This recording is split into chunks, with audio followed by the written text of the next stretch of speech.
जय हिंद साथियों। KS education point के ऑनलाइन प्लेटफॉर्म पर आप सभी का स्वागत है। और साथियों, आज हम पढ़ने वाले हैं पुष्प की संरचना, यानी इंग्लिश में इसे कहेंगे स्ट्रक्चर ऑफ फ्लावर। तो चलिए दोस्तों, हम पढ़ते हैं पुष्प की संरचना। पुष्प की संरचना को ही हम इंग्लिश में स्ट्रक्चर ऑफ फ्लावर भी कहते हैं। तो पुष्प की संरचना जटिल और आकर्षक होती है, जिसका अध्ययन वनस्पति विज्ञान में किया जाता है। पुष्प पौधे का क्या होता है? जनन अंग होता है, जिसकी संरचना को आमतौर पर निम्नलिखित भागों में बांटा जा सकता है। अर्थात दोस्तों, इसमें क्वेश्चन क्या बनते हैं आपके कि पुष्प की संरचना कैसी होती है। तो पुष्प की संरचना कैसी होती है? जटिल होती है। जटिल का अर्थ है कि पुष्प के एक से अधिक भाग होते हैं। और आकर्षक का मतलब पुष्प जो है रंगीन होता है, जो कीटों को तथा अन्य जीवों को अपनी ओर आकर्षित करता है। नेक्स्ट क्या है दोस्तों? जिसका अध्ययन वनस्पति विज्ञान, यानी पुष्प का अध्ययन हम कहाँ करेंगे? वनस्पति विज्ञान में करेंगे, जो जीव विज्ञान की एक शाखा है।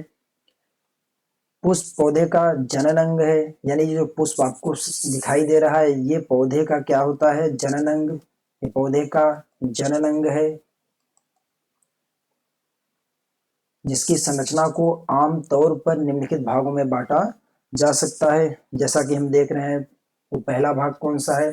पुष्पासन, जिसे इंग्लिश में पेडंकल कहेंगे। यह पुष्प का आधार होता है तथा यह तने का वह हिस्सा है जिस पर पुष्प स्थित होता है। जैसे आपको यहाँ पुष्प में दिखाई दे रहा है, ये वाला पोर्शन बिल्कुल जो आधार पे है, इसे क्या कहेंगे? पुष्पासन। क्या कहेंगे? पुष्पासन। पुष्पासन यानी आप इसे तना मान लीजिए, ये तना है। तो तने का वह हिस्सा जिस पर पुष्प स्थित होता है, जिस पर पुष्प स्थित होता है, उसी को हम क्या कहते हैं? पुष्पासन, यानी इंग्लिश में क्या कहते हैं? पेडंकल कहते हैं। तो चलिए दोस्तों, नेक्स्ट भाग पे आते हैं। नेक्स्ट है पुष्पाधार, जिसे इंग्लिश में थैलमस कहते हैं। यह पुष्प का विस्तृत हिस्सा है, जो पुष्प के अन्य भागों को सहारा प्रदान करता है। आपको फिगर में दिख रहा है कि ये पुष्प का जो विस्तृत यानी ये चौड़ा भाग है, यही भाग कहलाता है पुष्पाधार। पुष्पाधार इंग्लिश में इसी को कहते हैं थैलेमस। क्या कहते हैं? थैलेमस कहते हैं, जो पुष्प को या पुष्प के अन्य भागों को सहारा प्रदान करता है। तो चलिए दोस्तों, नेक्स्ट भाग पे आते हैं। बाह्य दल पुंज, यह पुष्प का सबसे बाहरी भाग है, जो सामान्यतः हरे रंग का होता है, जिसकी इकाई को बाह्य दल कहते हैं, जो कली अवस्था में पुष्प को सुरक्षा प्रदान करता है। तो साथियों, जो सबसे बाहर ये पत्ती के समान संरचना दिखाई दे रही है, इसी को हम कहते हैं बाह्य दल पुंज। बाह्य दल पुंज, जिसे इंग्लिश में कैलिक्स कहा जाता है, जो किस रंग का दिखाई दे रहा है आपको? हरे रंग का। ये सामान्यतः किस रंग का होता है? हरे रंग का होता है, जो कली अवस्था में, कली अवस्था में फूल की क्या करता है? सुरक्षा। फूल को सुरक्षा प्रदान करता है। और इसी बाह्यदल पुंज की इकाई को हम बाह्य दल कहते हैं। बाह्य दल या इंग्लिश में सेपल कहते हैं। सेपल कहते हैं। चलिए दोस्तों, नेक्स्ट पॉइंट पे आते हैं। नेक्स्ट भाग दल पुंज, जिसे इंग्लिश में कोरोला कहते हैं। दल पुंज की इकाई को दल या पंखुड़ी भी कहते हैं, जो पुष्प का रंगीन और सुगंधित भाग होता है, जिसके कारण परागणकर्ता पुष्प की ओर आकर्षित होते हैं।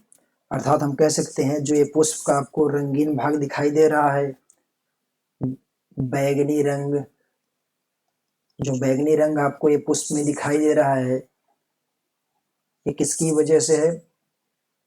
दल पुंज की वजह से। दल पुंज की वजह से है, जिसे इंग्लिश में क्या कहते हैं? कोरोला। क्या कहते हैं? कोरोला कहते हैं। और इसी दल पुंज की इकाई को हम दल या इंग्लिश में पेटल कहते हैं, पेटल। और दल को पंखुड़ी के नाम से भी जाना जाता है, पंखुड़ी के नाम से भी जाना जाता है। यही वह भाग है, यही पुष्प का वह भाग है जो रंगीन और सुगंधित होता है, जिसके कारण जो है परागण करता, यानी जो परागण में सहायता करते हैं जो जीव, यानी परागण करता पुष्प की ओर क्या होते हैं, आकर्षित होते हैं। चलिए दोस्तों नेक्स्ट भाग पर आते हैं। उमंग, जिसे इंग्लिश में एंड्रोशियम कहते हैं। यह पुष्प का नर जनन अंग है, जिसके दो भाग होते हैं। प्रथम भाग को परागकोश या एंथर कहते हैं, जबकि दूसरे भाग को पुतंतु या फिलामेंट कहा जाता है। जो परागकोश होता है उसमें पराग कण बनता है, और पराग कण को ही हम क्या कहते हैं, नर युग्मक कहते हैं। पुतंतु दोस्तों, पुतंतु परागकोश को क्या करता है, सहारा प्रदान करता है। जैसा कि आप इस फिगर में ये देख पा रहे हैं, इस फिगर में जो आपका ऊपर वाला भाग है यही क्या कहलाता है, परागकोश, परागकोश कहलाता है दोस्तों, जिसे इंग्लिश में हम एंथर या पॉलन सैक कहते हैं, एंथर या पॉलन सैक कहते हैं, पॉलन सैक कहते हैं। जबकि नीचे वाला जो छड़ी के समान संरचना है, डंडे के समान संरचना है, उसे हम पुतंतु, पुतंतु या इंग्लिश में फिलामेंट कहते हैं, फिलामेंट कहते हैं। तो साथियों इसी परागकोश के अंदर, इसी परागकोश के अंदर छोटे छोटे गोल संरचना में कण पाए जाते हैं, जिसे हम पराग कण कहते हैं, पराग कण कहते हैं। और पराग कण को ही हम नर युग्मक भी कहते हैं, नर युग्मक भी कहते हैं। तो दोस्तों नेक्स्ट भाग पर आते हैं पुष्प के। अगला भाग है जायांग, जिसे इंग्लिश में गाइनोशियम कहते हैं। यह पुष्प का मादा जनन अंग है, जिसके 3 भाग होते हैं। पहला है वर्तिकाग्र यानी स्टिग्मा, दूसरा है वर्तिका यानी स्टाइल, और लास्ट है तीसरा अंडाशय, जिसे इंग्लिश में ओवरी कहते हैं। तो जो वर्तिकाग्र है यह परागकण को ग्रहण करता है, और वर्तिका वर्तिकाग्र और अंडाशय के मध्य का भाग है। और अंडाशय के अंदर जो संरचना पाई जाती है उसे अंडाणु या ओव्यूल कहते हैं, जहां पर निषेचन की प्रक्रिया संपन्न होती है। जैसे ये फिगर आपको जो दिख रहा है, ऊपर वाला भाग वर्तिकाग्र कहलाता है, वर्तिकाग्र कहलाता है। बीच वाला भाग वर्तिका है, वर्तिका। और जो आधार पर भाग है, फूला हुआ चौड़ा भाग है, उसे हम अंडाशय कहते हैं, अंडाशय कहते हैं। इसी अंडाशय के अंदर ऐसी संरचना पाई जाती है जिसे बीजांड कहते हैं।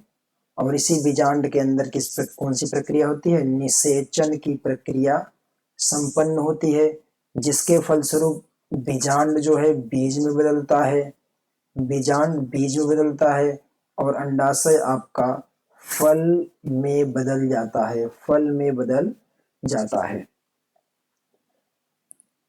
तो दोस्तों नेक्स्ट भाग पर आते हैं। यहां दिया गया है पुष्प के प्रकार, यानी टाइप्स ऑफ फ्लावर,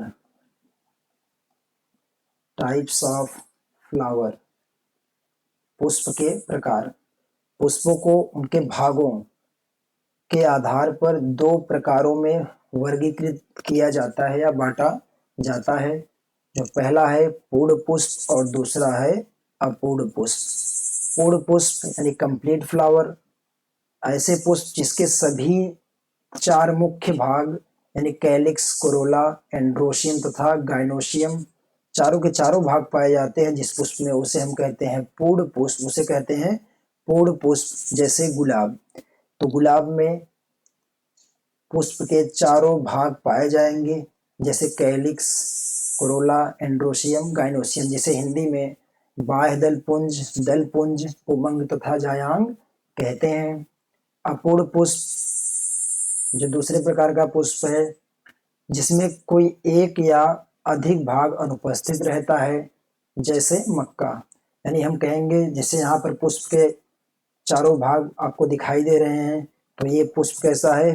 पूर्ण पुष्प, पूर्ण पुष्प है।